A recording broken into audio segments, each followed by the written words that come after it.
Assalamualaikum warahmatullahi wabarakatuh.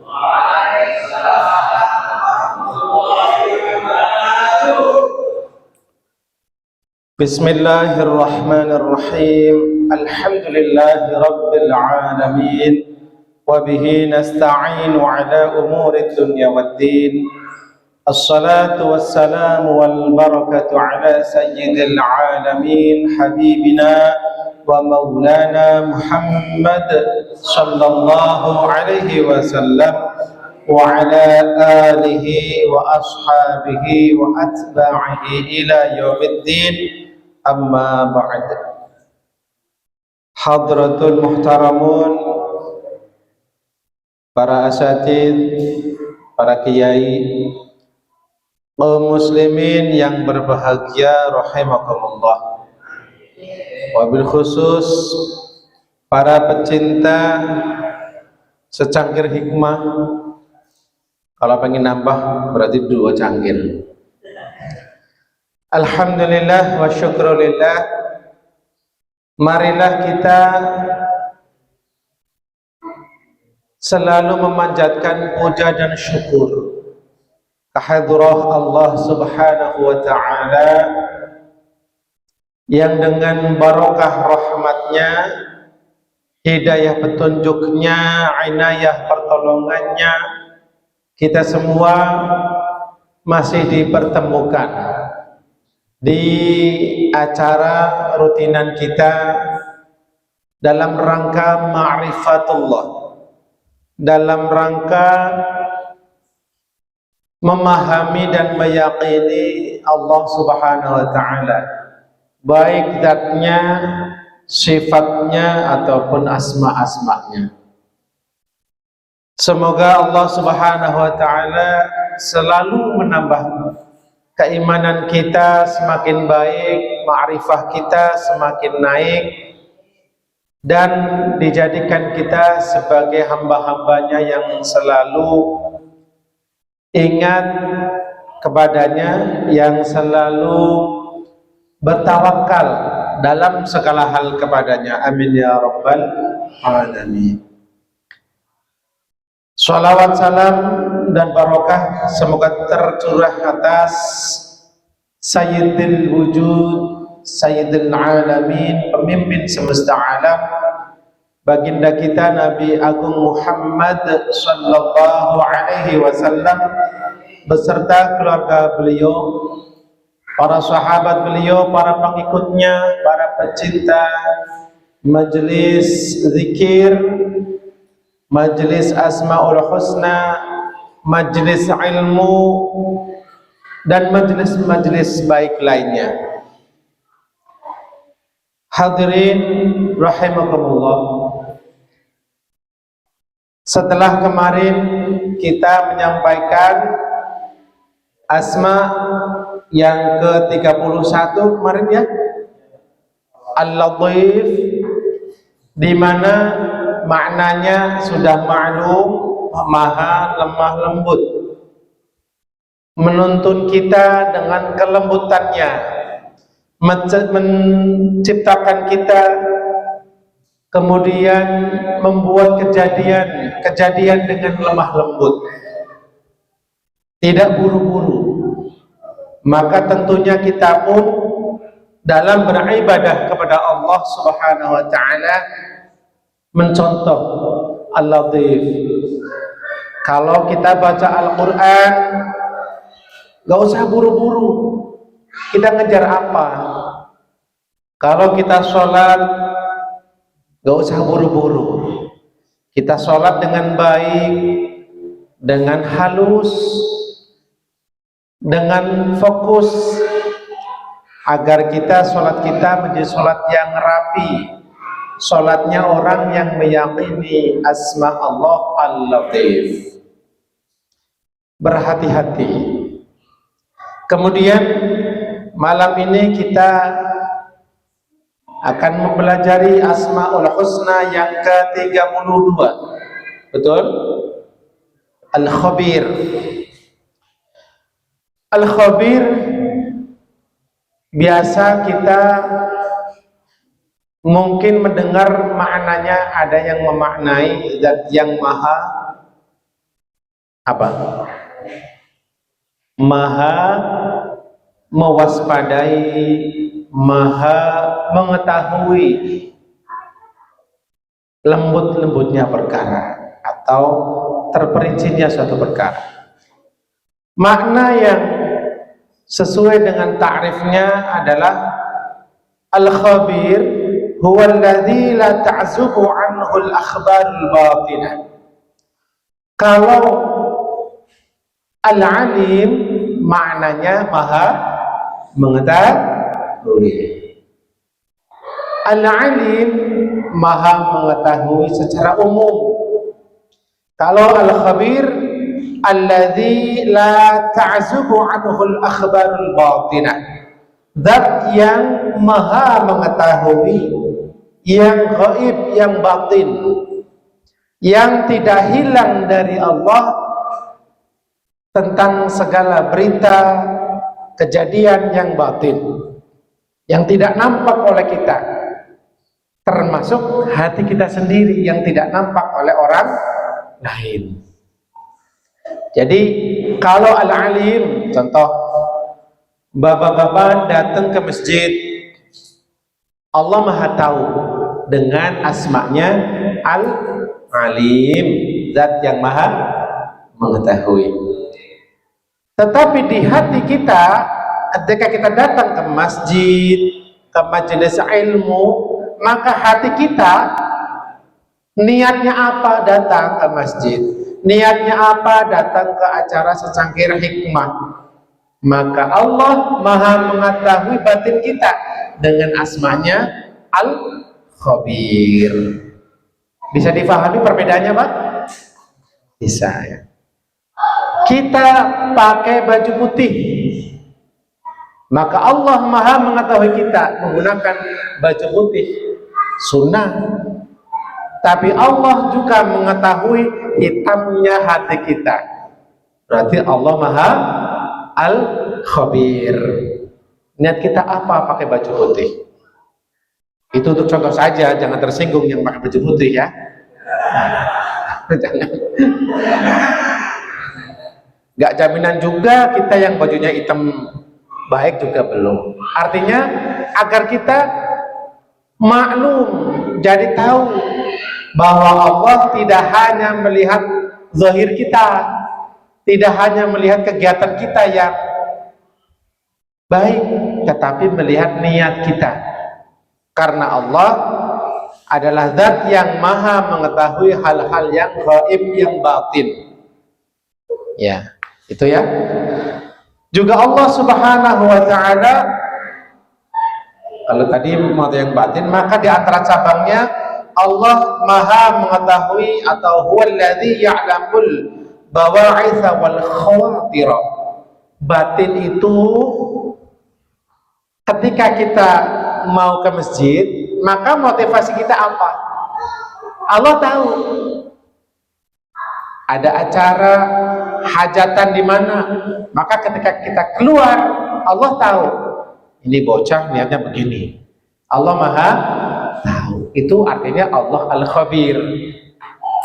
Ya, kita hadir di majelis ilmu, apa motivasi kita? Apa karena Allah? Apa karena yang lain? Atau dicampur-campur? Karena Allah juga, karena yang lain juga. Jadi Allah maha tahu ba'is motivasi. Wal khawatir, Allah juga tahu kekhawatiran kita, khawatir kita, getaran hati kita di dalam hati. Ketika seseorang umpama punya uang, ya, umpamanya 60.000, keberapalah, maka ada pilihan ibadah. Ada buat ke kotak amal masjid, ada motivasi di hati, saya pengen nih buat infak pembangunan masjid umpamanya, atau saya pengen ngasih buat yatim piatu atau orang miskin aja, atau Itu nanti dah, ini bini lagi pengen makan di luar, ya, macam-macam. Maka getaran hati kita diketahui oleh Allah Subhanahu wa Ta'ala. Sudah paham Bapak-bapak? Gampang sekali ya, insya Allah. Sudah mengerti Pak? Kalau Al-Alim mengetahui secara umum, Allah mengetahui keadaan kita, kita jalan kemana, kita ngomong apa, Allah tahu. Kita membaca la ilaha illallah, hati kita kemana jalan-jalannya, ya? Atau kita la ilaha illallah, dia sendiri yang diam, apa dia lagi tidur, apa lagi zikir sirri, hatinya Allah, Allah, Allah, Allah, apa tidur, Allah maha tahu batinnya. Jangan tersinggung Pak. Tersinggung nggak Pak? Oh lah, kok nggak tersinggung? Nggak ada yang alami? Ini al-khabir artinya. Jadi al-khabir lebih ke hati. Dat yang maha mengetahui sesuatu yang batin, yang tak terlihat. Qala Allah Subhanahu wa Ta'ala, a'udzu billahi minasyaitonir rajim. Bismillahirrahmanirrahim. Wattaqullaha innallaha khabirum bima ta'malun. Wattaqullaha wallahu a'lamu bimuradihi bihadhil ayah. Dan takwalah engkau semua kepada Allah. Bertakwalah kalian semua kepada Allah, sesungguhnya Allah khabirun, maha mengetahui, bima ta'malun, dengan apa-apa yang kau amalkan. Allah Subhanahu wa Ta'ala menyampaikan dalam firman-Nya, wattaqullah innallaha khabirun, bukan innallaha alimun bima ta'malun. Kenapa? Karena Allah alam, karena Allah memulainya dengan ittaqullah, bertakwalah kepada Allah. Loh kok takwa? Takwa kan yang zahir begini. Sesuatu diawali dari hati. Maka rukun Islam yang pertama adalah syahadat, ikrar tentang keyakinan yang ada di dalam hati dia, bahwa sesungguhnya tiada zat yang disembah kecuali Allah, dan bahwa sesungguhnya Nabi Muhammad adalah utusan Allah. Jadi batin dulu. Maka takwa sesungguhnya adalah amalun qalbiyun, amal hati Pak. Nabi sendiri yang mengatakan at-taqwa hahuna. Kata Allah, kata Rasulullah Shallallahu Alaihi Wasallam, takwa di sini tempatnya. Di mana? Di hati. Di hati, batin bukan? Batin bukan? Batin. Maka Allah menyebut ittaqullah innallaha khabirun bima ta'malun. Berarti takwa termasuk amal ibadah. Berkeyakinan, ta'zim dengan sesungguhnya kepada Allah dengan hati kita, mengagungkan Allah dengan hati kita, meyakini keagungan Allah adalah termasuk dasar takwa, dan itu ada di dalam hati. Kemudian dipersaksikan dengan apa? Dengan ibadah, dengan melaksanakan perintah Allah, menjauhi larangan Allah. Paham Bapak-bapak? Jadi ada takwa yang batin dan ada takwa yang zahir. Pertama, takwa adalah di dalam hati, kata Rasulullah. Isyaratnya at-taqwa hahuna, di sini, di hati kita. Paham? Di keyakinan kita dulu. Makanya lafaznya khabir. Allah mengetahui siapa yang benar-benar takwa atau enggak. Maka kita mulai sekarang, sebelum kita ibadah kepada Allah, jangan lupa la ilaha illallah. Kita tanamkan, tidak ada yang aku sembah kecuali Allah. Aku sholat karena Allah. Aku mengagungkan Allah. Karena takwa hakikatnya adalah ta'zimur rabbi bil qalbi, mengagungkan Allah Tuhan kita dengan hati kita dulu. Dengan hati. Paham? Iman di dalam hati. Innamal mu'minuna alladzina idza dzukirallahu wajilat qulubuhum qulubuhum. Orang yang beriman ini bergetar ketika disebut asma Allah. Artinya bergetar takut pada Allah Subhanahu wa taala. Itu iman di dalam hati dulu. Makanya Al-Khabir. Kira-kira sampai di sini paham Bapak-bapak ya? Jadi bisa membedakanlah. Dulu kan Al-Adl, Al-Latif, Al-Khabir sekarang. Nah, hadirin yang dimuliakan Allah Subhanahu wa taala, setelah kita tahu artinya Al-Khabir, maka bagaimana sikap kita terhadap asma ini? Kaifal ikhsa bihadzal ism? Bagaimana cara kita menjaga berakhlak dengan Asmaul Husna Al-Khabir ini? Maka yang pertama, ayya'taqida annal khabir ismun min asma'ihillahil husna. Yang pertama harus yakin. Kalau tadi udah tahu, udah ngerti, udah paham. Yang pertama adalah meyakini, diyakini kuat di hati bahwa Al-Khabir adalah termasuk nama di antara nama-nama Allah Al-Husna, yang terbaik, yang terindah.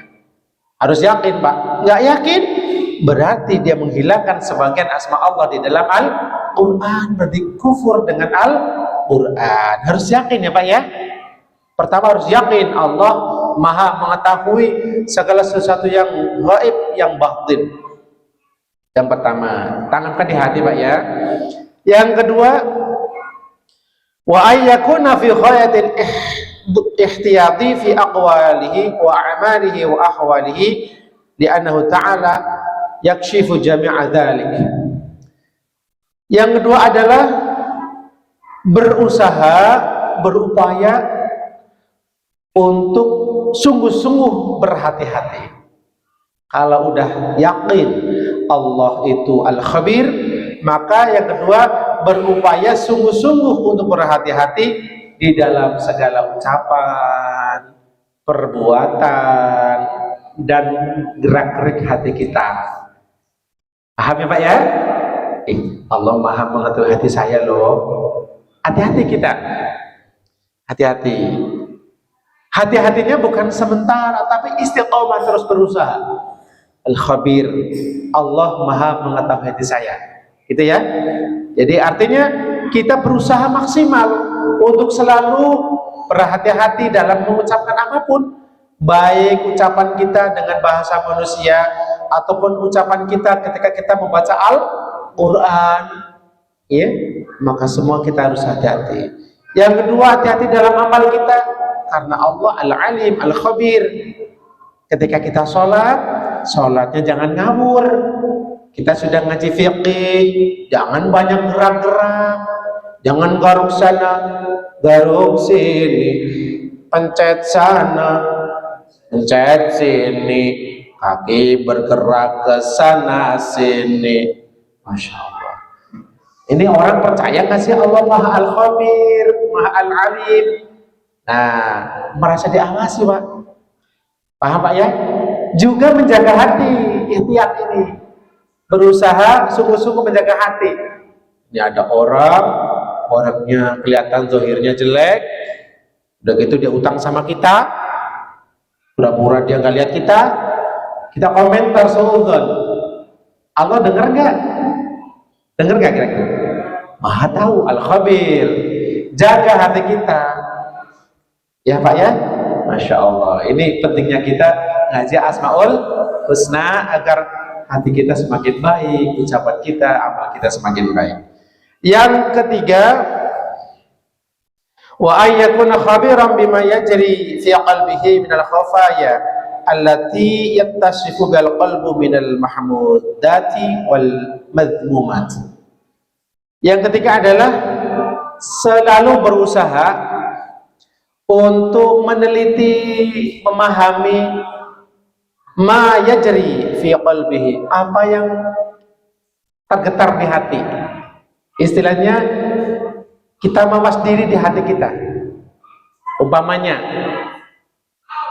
hati kita nih banyak kedengar kata syukur gitu ya. Makanya syukur Bang, jadi orang jangan kufur. Kita tengok di hati kita. Saya udah syukur belum ya? Gitu. Kita udah syukur belum? Belum.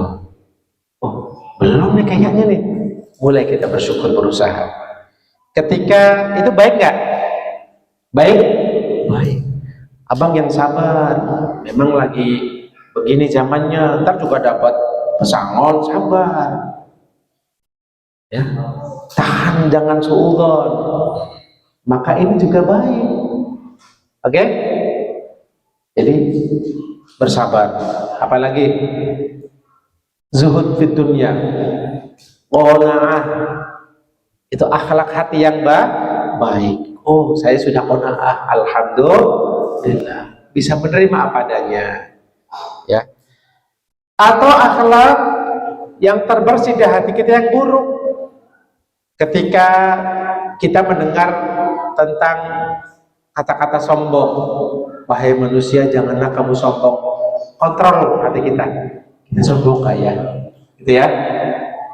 Kita respect sama diri sendiri. Ini saya hati-hati nggak di sholatnya nih? Saya sombong nggak ketika kita baca sholawat? Karena suara kita indah. Kita sombong nggak ketika kita baca Al-Quran? Apa karena pinter qiraah sehingga kita maju? Kita pengen didengar, kita pengen dianggap qori'ah dan sebagainya. Nah, qori' atau qori'ah ya, maka berhati-hatilah, jaga hati. Sudah paham yang ketiga? Nah, jadi selalu ngawasi daripada sibuk mikirin orang lain, Pak. Pikirin diri. Saya udah bener belum nih ya? Hati saya, ya. Nah, udah syukur belum? Sabar belum? Riaknya udah hilang apa belum? Semuanya hilang apa? Belum. Ketika sholat masih suka ngalor ngidul apa nggak pikiran kita? Kemudian yang keempat, wa ayya'lama ma khadara fi qalbihi ahwa min Allah awil malaika aw min asy-syaitan aw min an-nafsi. Bahwa dia harus bisa memahami, kalau orang percaya Allah itu al-khabir, zat yang maha mengetahui hal-hal yang batin, maka harus berupaya mengetahui apa yang tergetar di dalam hati, bisikan di dalam hati ketika kita hendak mau melakukan sesuatu. Jadi jangan buru-buru, Pak. Karena apa? Karena at-ta'jil minasyaiton. Buru-buru dalam memutuskan, dalam melakukan sesuatu, itu jebakan syaitan. Wa ta'anni minar rahman, dan berhati-hati, pelan, itu adalah didikan Allah yang maha pengasih. Jadi kita harus kontrol dulu ya kayak tadi itu. Contoh kita mau sedekah, rasanya di hati pengen banget sedekah, pengen banget puasa sunnah Senin dan Khamis, pengen banget, gak bisa ditahan. Maka itu hidayah dari Allah. Semakin ditolak, gak bisa. Saya pengen sedekah, pokoknya harus sedekah saya. Rasanya cinta banget, yakin bahwa ini titipan Allah. Allah cinta dengan orang yang bersedekah, yakin hatinya. Itu hidayah dari Allah. Minta taufik bisa melakukan itu. Saya pengen banget rasanya bangun malam sholat tahajud. Getaran hari ini kepengin, besok lebih kepengin, besok lagi lebih ingin. Itu berarti bisikan ilham dari Allah. Paham? Itu bedanya. Kalau dari Allah semakin hari semakin kuat itu, nggak melemah. Ya. Yang kedua, au minal malaikah, atau dari para malaikat. Bagus. Ayo, malaikat ibadahnya capek nggak, Pak? Layak turun. Mereka tidak pernah merasa capek kalau ibadah. Ada bisikan, ayo sholat duha 12 rakaat. Ada bisikan, saya pengen banget nih sholat duha 12 rakaat. Besok jangan dah 8 rakaat aja. Kok berkurang ya? Besokannya lagi capek, 4 rakaat sedang kayaknya. Ini kok nggak semakin kuat, semakin lemah. Malaikat kan makhluk, Pak. Malaikat itu nggak makan, udah kuat lah kita. Banyak kegiatan. Makanya perhatikan hati kita. Itu dari malaikat. Biasanya begitu. Ya. Syaitan, atau dari syaitan. Kalau dari syaitan, umpamanya ada bisikan untuk melakukan dosa. Ayo kita ngomongin dia, ya. Dia merasa tidak jadi orang yang buruk, ngomongin ghibah dia. Itu bisikan syaitan. Atau dari hawa nafsu. Hawa nafsu itu rasanya kepangin selalu senang, ya. Itu juga mendorong keburukan. Kalau bisikan jahat itu cuma dua. Kalau nggak dari syaitan, ya dari hawa nafsu. Gampang dipahami, Pak. Kalau kita pengen melakukan dosa, di hati ada bisikan pengen begini. Itu bukan suara Bapak, itu suara syaitan. Saya pengen ninggalin sholat subuh, nah, kayak gitu ya. Itu dari siapa? Syaitan. Itu ya. Itu bisikan syaitan. Terus kita baca zikir, ingat kepada Allah, syaitan menjauh. Itu pasti hilang suara itu, Pak. Kalau memang dari syaitan. Lah kok kepengen sholat malam, ya, pengen sholat malam karena Allah bisikan. Saya pengen sholat. Baik bukan? Baik. Maka bisa jadi dari 4. Bisa dari Allah, bisa dari malaikat, bisa dari syaitan, bisa dari hawa nafsu. Bisa. Kalau perbuatan baik itu dari 4. Tapi kalau yang buruk cuma 2. Kalau enggak dari syaitannya, dari hawa nafsu. Paham Bapak kira-kira? Iya, jadi orang sholat hajat sekalipun dorongannya bisa 4. Bisa dari Allah, ilham dia, mantap dia, kuat tidak, riya, ikhlas. Atau dari malaikat, boleh melemah, nggak begitu kuat. Atau dari syaitan, punya hajat, berdoa supaya orang yang lagi dibenci sama dia mampus. Ada nggak gitu kira-kira? Bisa aja, ada. Ustadz, saya minta tolong doain ya biar dia mampus, dia udah zalim sama saya. Gitu. Ada yang minta sama saya nggak bisa. Jangan dibalas, ya, belum tentu dia salah. Kita koreksi di itu. Setan itu bisikan setan. Atau dari hawa nafsu. Sodako, biar kamu dibilang orang yang dermawan. Malu kan kemarin kamu dibilang pelit kan? Kemarin kan 5.000, sekarang 10.000. Perlihatkan tuh. Bilang aja syiar biar viral pada sodako. Paham kira-kira Pak? Itu hawa nafsu. Ntar sabar dulu. Nah, inilah tentang Asmaul Husna Al-Khabir. Mudah-mudahan bapak-bapak tersinggung semua. Dan saya mohon maaf sudah menyinggung bapak-bapak ya. Nah, mudah-mudahan husnudzon sama saya ya. Karena saya hanya menyampaikan. Saya pun belum sempurna. Saya mohon doanya bisa mengamalkan Asmaul Husna. Allahumma amin. Pun mudah-mudahan bapak-bapak pun dimanapun yang hadir, yang beranak hadir, mudah-mudahan bisa mengakhlaki Al-Khabir ini dengan sebaik-baiknya. Amin, amin ya rabbal alamin. Inilah yang bisa saya sampaikan. Insya Allah kita akan bertemu lagi tahun depan Pak ya. Kalau kangen ya tinggal calling aja ya. Mohon maaf yang sebesar-besarnya. Selamat mudik bagi yang mudik. Terima kasih atas perhatiannya. Allahul muwaffiq ila aqwamit thariq. Dumtum ma'as salamah wal afiyah wal barakah. Wassalamu alaikum warahmatullahi wabarakatuh.